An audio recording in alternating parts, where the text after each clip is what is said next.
Okay, so we're here at Paris Airshow. I would probably say one of the cooler exhibits behind me.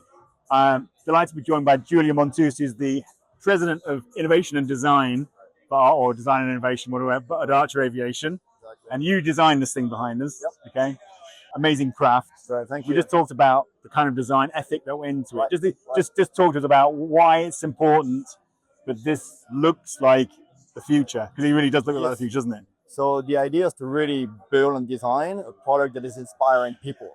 We want people to really connect, with this product. So when you think about what's a good design, you think good function, good ergonomics, and good aesthetic. Yeah. So actually, a lot of our design team are coming from automotive.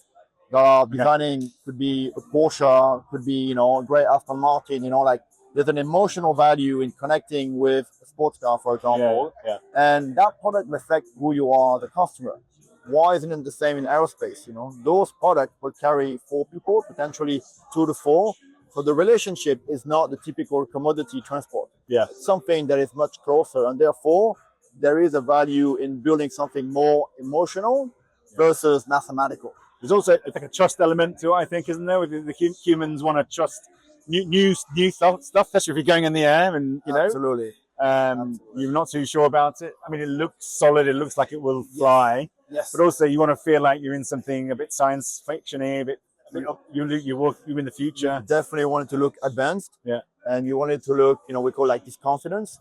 So if you look at all the landing gear, for example, it's a different type of product that every few minutes is going to take off vertically. So how do you translate that vertical, kind of access, land, takeoff through landing gear? So if you look at it, it's very different than typical aircraft. Yeah. That'll do this kind of like CTOL, which is conventional takeoff and landing.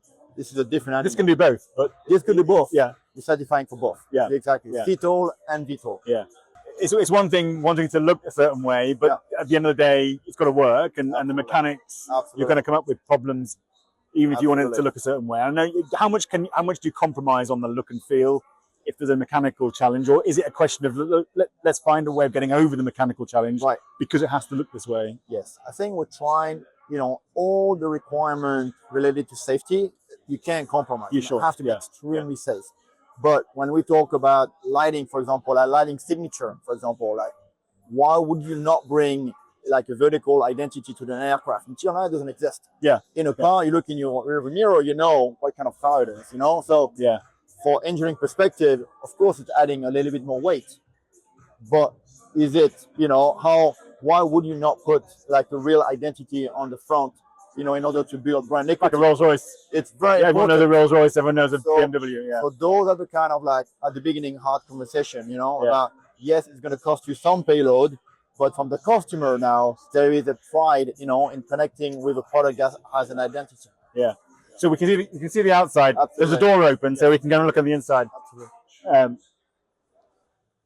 Obviously, it's designed to take 4 passengers and a pilot. Yes, exactly. Again, the ergonomics is important. So talk us through what you did in the design of the interior then. Exactly. So the layout is 1 + 2 + 2. Yeah. And the luggage are behind the third row down there.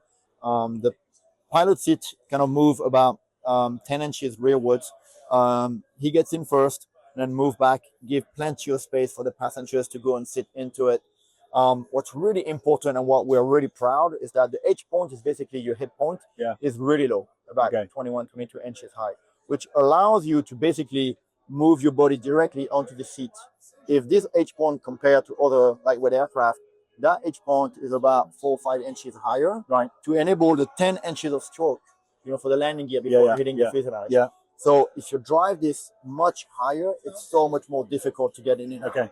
So that access is easy. Is key. Yeah. Ingress gets very fluid to come in and out. Yeah. So that we're very proud of it. You know. And it's also simplicity, isn't it? Like a lot of complicated machinery can look complicated. Exactly. But if it's simple, again, you feel like it's going to work. It's more seamlessly, and you trust it more. Exactly. And we have dynamic display. So if you think about the future, you've got aircraft taking off, here and there. Yeah. And then you want to make sure you're on the right seat. We're projecting your name, your destination, and also how much time you have until the door closing up. Yeah. So we want Archer intelligence to be smart, and therefore, show that we know who you are and what you're about to do. Like this kind of predictive information, being displayed when you want it. Yeah. Final question Okay. for you. While we've got you on the design front, for a designer of such a craft, your profession, what will it mean to you to see it one day actually out there being used commercially by either private or public, It's operators? I mean, it's incredible, to be honest. There is different factor, the fact that yes, it's a new architecture, but there's such a benefit to build an ecosystem that is obviously more sustainable. It's electric, and it's extremely quiet. When you see it like passing at low speed and you can't hear nothing. Okay, yeah, it's extraordinary.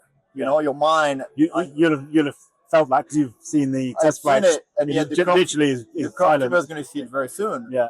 And the first thing that comes to your mind, oh, this thing is going to create a lot of noise. Yeah. And in fact, it's very silent. Yeah. Amazing.